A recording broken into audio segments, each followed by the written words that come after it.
Effective YAG energy use is greatly dependent on the transmission system. This fiber needs to have the cladding removed so that it will actually be properly placed in the handpiece.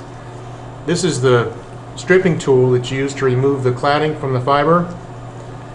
The fiber is placed inside the tool and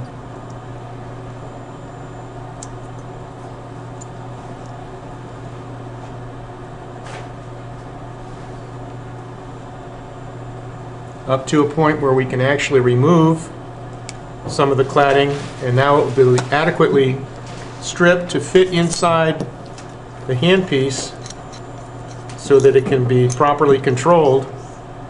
This is the handpiece that the fiber uses.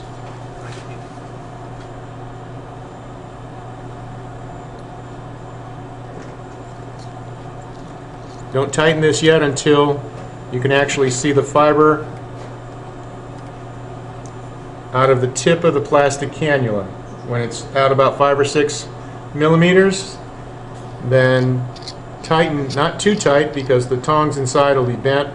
Gently tighten that until the fiber can be gently pulled and it's held firmly in the handpiece.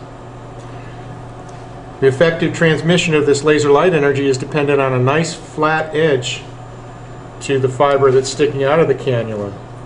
That's where we need to cleave that fiber to make sure it's a flat edge that provides the proper kind of energy emission. This is the cleaving tool, scribing or cleaving tool. You hold the fiber on your finger. One gentle pass of the cleaving tool makes an actual scratch or scribe in the fiber itself. Push the fiber away and it should be a nice flat cleaving tool.